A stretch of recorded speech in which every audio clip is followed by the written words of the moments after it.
Eh bien bonjour YouTube et merci de me rejoindre dans ce replay hobby live un peu particulier où on va parler uniquement de la gamme de l'Univers qui est une gamme de jeux solo ou de joueurs en coopératif.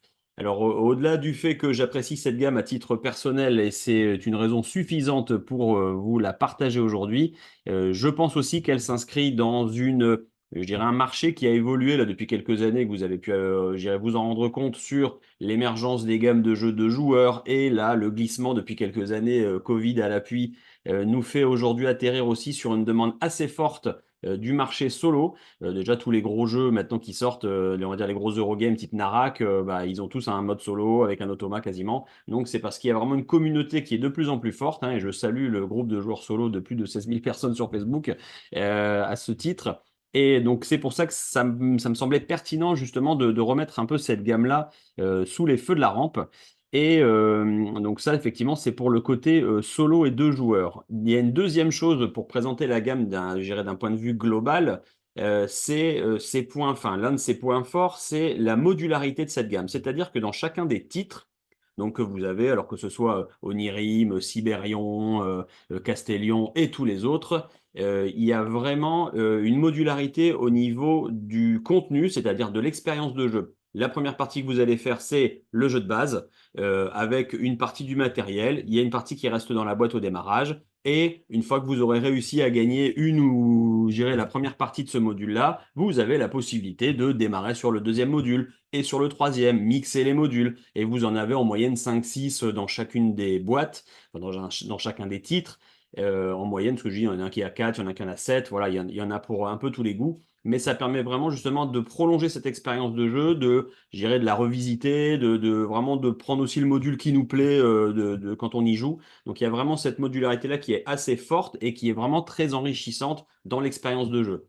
Et il y a une deuxième, je dirais un deuxième pan de la modularité, c'est aussi dans les règles, c'est complètement accompagné à ce sujet, de moduler la difficulté. Si voilà, vous avez envie de rendre le jeu plus facile ou plus difficile, c'est souvent très précisé et très clair à base de, voilà, au lieu de piocher 4 cartes, bah, vous en piocherez 5 pour rendre le jeu plus facile. À l'inverse, vous en piocherez 3 si vous avez envie de rendre la chose un peu plus compliquée. Un peu comme quand on lance un jeu vidéo où on a le mode facile, normal ou hardcore, on a vraiment aussi cette possibilité-là d'affiner et en tout cas, je dirais, d'adapter le niveau de difficulté en fonction bah, soit de ce qu'on recherche, aussi bien de notre niveau ou du challenge qu'on a envie de se mettre. Donc c'est pour ça que c'est vraiment deux gros points très importants et très appréciables dans ce que propose la gamme de l'univers au niveau de cette modularité-là.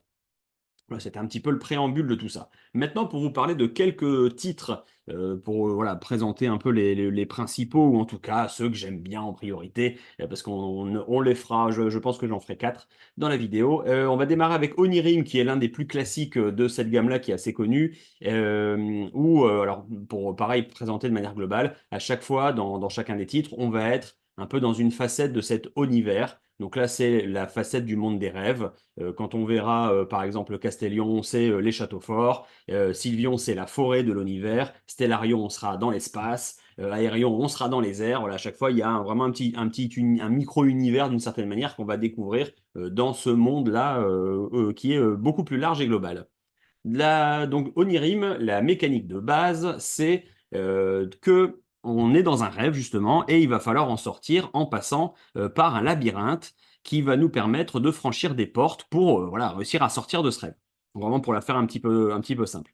Dans chacun des jeux, en plus, pour présenter aussi la gamme au global, il y a toujours une petite figurine trop stylée qui est en résine ou je sais pas, parce qu'elle est assez dure et voilà, c'est de bonne qualité. Et ces figurines-là, comme je parlais de modules tout à l'heure, vous allez souvent les exploiter dans le module le plus difficile pour dire par exemple, bah voilà, la figurine, vous la placez sur telle colonne qui fait que cette pile sera inutilisable tant que vous n'avez pas fait telle ou telle action. En fait, dans certains modules, le fait d'intégrer la figurine, comme c'est expliqué dans la règle, ça, c'est un peu le module le plus difficile en général parce que c'est un peu comme si vous affrontiez le boss du jeu, voilà, sur l'un des tableaux. Sinon, pour revenir donc sur le module de base donc de Onirim, il va falloir faire des séquences de 3 cartes de la même couleur pour justement ouvrir des portes. À chaque fois qu'on va jouer une carte, on va en repiocher une et il peut se passer des choses. Là, la contrainte de pause, c'est de ne pas jouer le même symbole. Donc là, par exemple, après un soleil, si je change de couleur, je peux jouer lune. À chaque fois qu'on joue, on repioche. Donc là, j'ai chopé une clé par exemple. Là, je peux jouer un soleil et je vais essayer de piocher ma dernière rouge. Là, si j'ai un peu de chance, c'était vraiment pas du tout fait exprès, vous vous en doutez bien. Le fait de piocher l'une des portes et que j'ai la clé qui correspond, bah du coup, ça me permet de manière assez gratuite d'ouvrir cette porte-là et de gagner un petit peu de temps. Je dois continuer à piocher parce que j'ai toujours que 3 cartes en main, il faut que je recomplète ma main 5. Mais dans ce qu'on pioche, on peut aussi tomber sur des cauchemars. Les cauchemars vont, eux, nous polluer un peu. Soit on devra sacrifier une porte, soit on devra défausser notre main, soit on devra meuler des cartes du dessus du paquet, sachant que le paquet symbolise un petit peu le temps qu'il nous reste dans le rêve pour le finir. Si on arrive au fond du paquet et qu'on n'a pas ouvert toutes les portes, eh ben on a perdu la partie. Ça, c'est le principe de base de Onirim. Il y a différents modules, comme vous l'avez bien compris. Le module suivant fait qu'on va, on va directement mélanger toutes les portes et les mettre devant nous. Là, bah, ça va nous impacter en termes de contraintes de devoir ouvrir les portes dans un certain ordre, mais cette contrainte supplémentaire va être contrebalancée avec le fait que toutes les cartes qu'on va mettre dans la défausse, eh ben, on va pouvoir les réexploiter comme des sorts. Quand on va utiliser 3 cartes de la défausse, ça nous permettra de faire tel sort, 5 cartes, ça tel sort, et 10 cartes, ça fera tel sort. Là, c'est de tuer un cauchemar de mémoire. Donc du coup, à chaque fois, il y a des nouvelles règles dans les nouveaux modules qui viennent justement revisiter un petit peu la mécanique principale qu'on a acquise sur la partie du module, on va dire principal ou le module de base. Voilà un petit peu pour ce jeu Onirim. Dans les jeux que j'avais envie de vous présenter, il y avait Castellion. Alors Castellion, lui, rien à voir en termes de mécanique, c'est un jeu où on va avoir des tuiles. Hop, ici je l'attrape. Donc qu'est-ce qui se passe dans Castellion? Hop, que je mette le plateau un peu au milieu. Voilà, toujours la petite figurine, hein. Lui, il s'appelle la menace, hein, c'est vraiment son nom. Et là, donc, dans Castellon, comme je dis, on va devoir faire des châteaux. Jusque-là, je vous surprends pas par rapport au titre, tout était dedans. On va devoir piocher des tuiles pour justement compléter notre château. Il y a une règle de pause qui est expliquée dans le premier module. C'est par exemple ici, si je pioche un... Alors au-delà de la couleur, donc il y a 4 couleurs, hein, il y a orange, bleu, marron, violet et vert. C'est surtout les différentes formes. Là, c'est un carré, il y a triangle et rond. Et l'idée, c'est que en termes de contrainte de pose, je ne peux pas poser un carré à côté d'un autre carré adjacent, c'est-à-dire aussi bien au-dessus qu'à côté. Je pourrais le poser potentiellement ici, ou même ici dans le trou, sachant que ça n'a aucun intérêt parce que le but, c'est d'essayer quand même de regrouper les couleurs. Pourquoi on doit essayer de regrouper les couleurs? Donc, pour lui, je laisse ici. C'est parce qu'on a différentes étapes, ça c'est dans le module de base aussi, à compléter, c'est-à-dire qu'à un certain moment donné dans la partie, je vais devoir checker si j'ai les contraintes indiquées ici. Je dois avoir une colonne de 4, une ligne horizontale de 4 et un petit bloc de 4.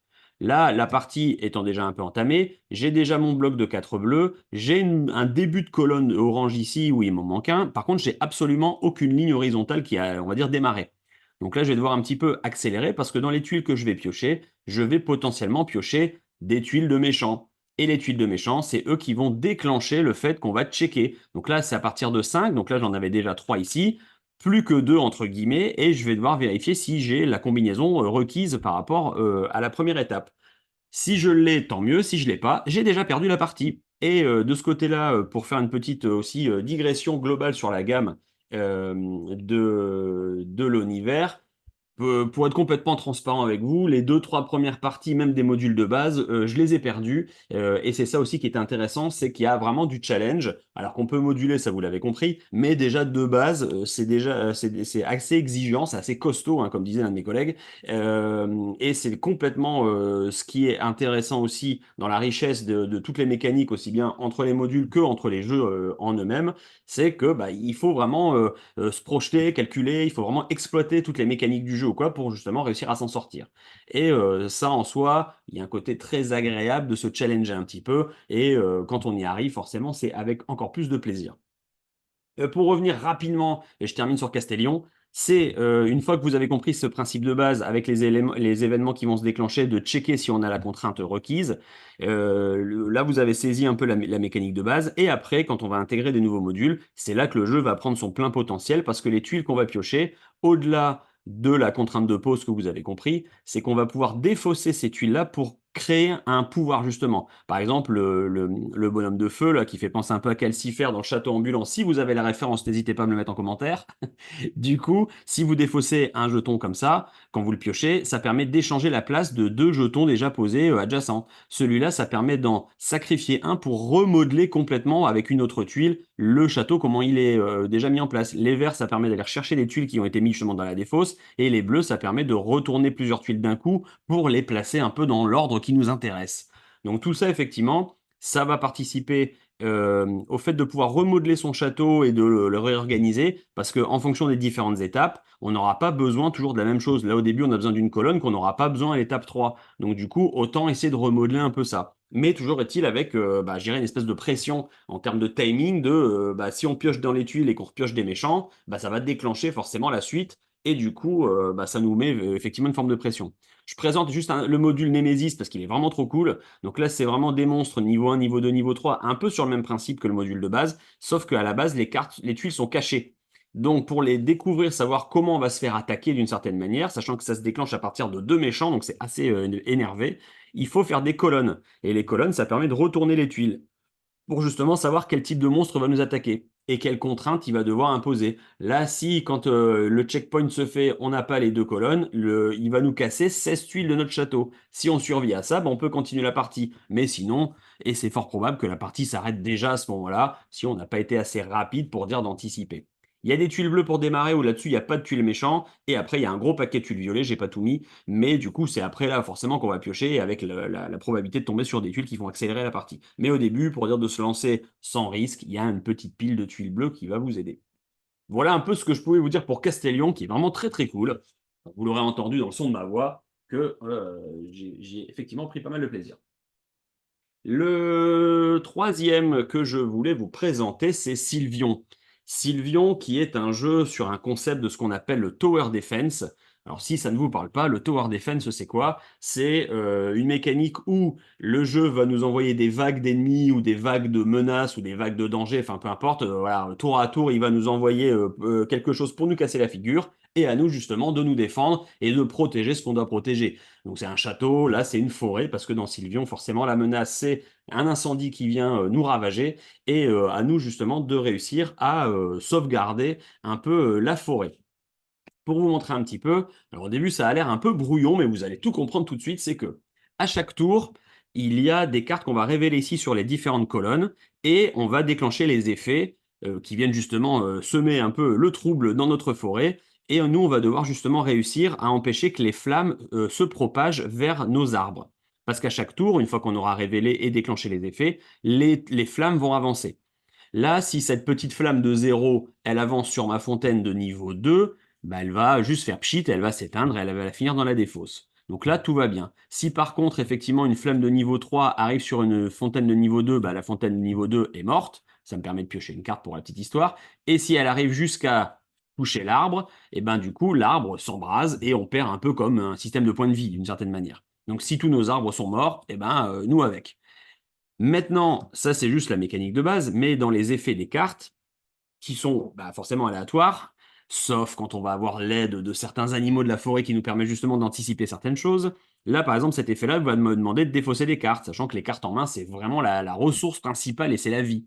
Cette carte-là, qui est assez énervée, va augmenter le niveau de puissance des flammes. Donc les flammes 1, 2, 3 vont passer 2, 3 et 4, et les flammes 0 passent directement 4. Donc là, dans mon exemple juste avant, en fait, cette flamme-là serait passée à 4 tout de suite avant de se déplacer. Donc là, elle aurait même déjà cassé ma fontaine, et du coup, la menace là est quand même assez énervée dans ma ligne du bas pour justement devoir défendre ça. Mais pour défendre ça, comme je vous disais, on a des animaux de la forêt qui viennent nous aider. Le hibou, il fait piocher les cartes. Les hérissons, ils permettent d'étouffer en fait des flammes à peine elles arrivent sur les paquets. Les écureuils, eux, ils regardent les cartes qui vont arriver et ils vont nous permettre d'anticiper un peu ce qui risque de nous tomber dessus pour réorganiser les paquets. L'éléphant, lui, justement, il sert à éteindre les incendies sur la table. Hein. Hop, une carte éléphant, ça permet d'éteindre n'importe quelle flamme. Et là, on est vraiment très content de l'avoir régulièrement parce que quand il y a des flammes 4 comme ça à éteindre qui sont assez énervées, ça fait partie des atouts principaux. Vous vous doutez bien, vous avez compris le principe de modularité, qui aura plusieurs choses à intégrer dans le jeu. Il y aura des nouvelles cartes, il y aura des nouvelles façons de gagner ou de perdre aussi, qui vont venir se greffer et qui vont rendre le jeu encore plus ou différemment intéressant. Et c'est aussi ça qui est très intéressant dans cette gamme-là. Ça, c'est pour donc Sylvion. Je vous en propose un petit dernier qui est Aérion, parce que la mécanique est encore très différente. Donc, Aérion, lui, c'est un jeu qui se base un peu sur le système de Yams, d'une certaine manière, parce qu'on va devoir relancer des dés. pour justement faire les combinaisons requises comme au Yams, en faisant des foules, des brelans, des carrés et tout ça, des grandes suites, pour récupérer des éléments afin de construire des avions. Parce que là, dans Aérion, on va construire des avions. Comment ça va se passer? Donc là, c'est le méchant dans Aérion, hein, il a une tête de cerf-volant. Euh, L'idée, c'est comme je vous disais, on va jeter les dés, et les dés vont nous permettre de récupérer telle ou telle carte. Donc là, j'ai fait déjà un brelan de 1, ce qui est plutôt pas mal. Le reste, après, ici, beaucoup moins bien. Ça pourrait techniquement me permettre de récupérer cette carte-là, qui est un des plans des vaisseaux. Donc, sachant que normalement, il y en a 6. Là, j'ai mis 4 pour que ça rentre à l'écran, mais c'est le même principe. Donc, il y a 6 colonnes. Alors, les combinaisons que j'ai pas mis, c'est le carré et la double paire, qui sont assez faciles à faire. Donc là, avec le brelan, je pourrais m'arrêter là et prendre cette carte-là et le mettre dans mon atelier. On n'a que 2 ateliers sur 6 vaisseaux à construire, c'est-à-dire qu'il faudra les construire un peu en flux tendu. On ne peut pas se permettre de lancer 6 chantiers à la fois. Donc du coup, il va falloir vraiment aller creuser pour récupérer les éléments qu'on a besoin. Il y a toujours 3 éléments, c'est le plan du vaisseau, un des éléments nécessaires, par exemple celui-là, il faut les espèces de boules, et après il faudra des membres d'équipage, pareil, en fonction du vaisseau nécessaire. Alors donc le plan c'est celui-là, donc c'est ce vaisseau-là qu'il faudra construire. Donc c'est le plan du vaisseau avec les espèces de 3 ronds, il faut le symbole, enfin l'ingrédient des boules, et il faudra l'équipage qui ressemble à des espèces de lapins souris, je ne sais pas trop quoi. Si vous êtes expert en animaux, n'hésitez pas à mettre ça en plus dans les commentaires. Pendant que, du coup, à force d'avoir zoomé, j'ai fait partir la mise au point. C'est bon, c'est revenu. Merci, Pat Le Guen. Du coup, une fois que j'ai fait mon brelan, si je veux, techniquement, je pourrais dire, bon, bah, un brelan, c'est facile à faire. C'est peut-être plus difficile de faire un full. Ce que je peux faire, c'est sacrifier une des cartes qui est disponible sur le flop et relancer une partie de mes dés. Un peu comme je vous disais sur un principe de Yams. Donc là, je relance ici. Voilà, je fais un carré. Alors, la colonne carré existe, mais là, elle n'y est pas dans l'exemple. Moi, j'espérais faire un full. Donc, je pourrais dire à la rigueur, bah, je supprime ça et je relance encore. Je veux vraiment à tout prix faire mon full. Et ben j'ai toujours pas réussi. Bon, bah tant pis. Bah, du coup, je me contente de prendre ce plan-là, j'ai tenté un peu, et je le mets dans mon atelier. On va remettre des nouvelles cartes à l'issue de cette manche-là, sachant que si à un tour, je ne ramasse rien, même en ayant sacrifié plein de cartes, en relançant plein de fois les dés ou quoi, c'est là où je vais perdre la partie. Donc du coup, vaut mieux toujours se garder une petite combinaison de secours au cas où pour dire de continuer, sachant qu'on a des cartes bonus comme ça qui nous permettront de remettre des cartes de la défausse dans le paquet, de relancer 3 fois. Enfin voilà, on a un peu de soutien si à un moment donné on est dans la panade. Sachant qu'une fois qu'on aura le plan, on aura l'ingrédient, comme ici c'était les boules par exemple, et c'est l'équipage qui arrive en dernier. Donc c'est-à-dire que si on récupère de l'équipage dès le début et qu'on n'a pas encore de plan, enfin on va dire de vaisseau complété en attente d'équipage, bah ça sert à rien de ramasser cette carte-là, on ne peut pas, sauf si pareil on a les cartes Joker un peu comme ça qui nous permettent de mettre des cartes de côté en attendant, si on a réussi à faire la combinaison, c'est dommage de la gaspiller. Et voilà un petit peu dans Aérion, une fois qu'on a complété tous nos avions, et ben on a gagné la partie. Forcément, comme je vous disais en termes de contraintes, c'est si un tour, on fait un tour à vide, on perd. Ou si on vide les colonnes, bah forcément on n'aura plus de cartes, du coup on ne pourra plus faire de combinaison, du coup on perdra aussi. Voilà un petit peu pour Aérion. Pour vous parler très rapidement des autres gammes, Stellarion, ça se passe dans l'espace. Là, c'est des piles de cartes où on va devoir justement, quelque part, visuellement avoir les mêmes types pour dire de partir en voyage. Donc là, c'est plus de la réorganisation de deck qui va se faire mécaniquement. Nautilion, c'est un jeu où on a un équipage de marins et on joue contre le phare qui est, voilà, c'est lui le méchant là, qui projette de la lumière noire. Et il a son équipage, lui, un peu de personnage un peu squelette, qui remonte une espèce de spirale à l'envers, pendant que nous, on l'a fait dans le bon sens. Et il y a un peu une course, c'est que si les pirates arrivent avant nous, eh ben, on a perdu. Et par contre, si nous, on arrive avant eux, c'est le but, mais il faut que notre équipage soit complet. Et pour ça, on ramasse justement des membres d'équipage sur la route en fonction de certaines contraintes. Donc, il y a une notion de course et en même temps d'optimisation justement des membres d'équipage qu'on va ramasser. Et ça se joue aussi avec un peu de dés. Et le dernier que nous avons pas vu, c'est Sibérion. C'est le dernier sorti en date, sachant qu'il y a bientôt Urbion qui va sortir. Donc Sibérion, donc là c'est dans l'usine de l'univers, où justement le Sibérion met en panne toutes les machines pour arrêter la production. Et nous, avec nos ouvriers, on va devoir justement réussir à réparer ces machines-là. Donc il y a un principe un peu de flop avec des cartes où les ouvriers vont être utilisés soit pour défausser et réparer la machine, soit pour utiliser leurs compétences. Mais leurs compétences, il faut la faire progresser sur une piste. Et ça, c'est en fonction justement des machines qu'on aura réparées, gérées en amont, pour permettre d'augmenter la puissance. Il y a un petit côté un peu engine building, justement, dans celui-là, qui est aussi très plaisant dans la mécanique. Alors pareil, celui-là, avant de le gagner, je me suis un peu cassé les dents dessus 2, 3 fois. Donc c'est vraiment super intéressant et enrichissant. Voilà un petit peu tout ce que j'avais à vous dire sur la gamme de l'univers. Donc vraiment pour rappel, le fait que ce soit solo 2 joueurs en coopératif, bah, pour la faire très simple, la version coop, c'est, imaginons si vous devez construire 6 vaisseaux là dans Aérion, bah, quand vous jouez en coop, c'est 3 chacun. En fait, à chaque fois, c'est un peu on coupe la poire en deux, chacun fait moitié-moitié, ce qui était censé être fait par le joueur en solo, avec des petites subtilités de règles, bah, forcément comment on pioche, comment on joue, tout ça, parce que ça s'adapte, mais c'est très très clair aussi dans les règles. Et voilà, c'est le principe de modularité, aussi bien sur l'expérience de jeu avec les différents modules qui viennent se greffer, ils sont tous, on va dire, compatibles ou tous pris indépendamment, on fait vraiment comme on veut, et aussi le côté de la difficulté, faire plus ou moins facile ou plus ou moins difficile, hein, vous voyez le verre à moitié vide ou à moitié plein, comme vous voulez. Donc de ce côté-là, c'est vraiment top pour adapter justement ce qu'on recherche, aussi bien au niveau du challenge que en fonction du public. Si on a envie de faire tester ça à des un peu plus jeunes, c'est à partir de 10 ans sur la boîte, mais voilà, soit on joue avec les modules faciles, ou soit effectivement, il faut déjà avoir un peu d'expérience de jeu, parce que c'est quand même assez technique, hein, un peu comme quand vous faites genre d'une manière très basique une réussite ou un solitaire. Vous êtes dans un setup un peu, les règles elles sont assez évidentes, mais il y a tout un enchaînement à faire pour réussir à atteindre l'objectif. Et vous êtes un peu dans cet état d'esprit-là quand vous jouez, le côté un peu casse-tête. Voilà pour l'univers. J'espère que cette présentation vous a donné autant envie que j'ai eu de plaisir de la découvrir. Et je vous dis enfin, je dirais, je vous souhaite une bonne continuation sur ces titres et à très bientôt pour une prochaine session de Hobby Live. À bientôt, merci. Ciao.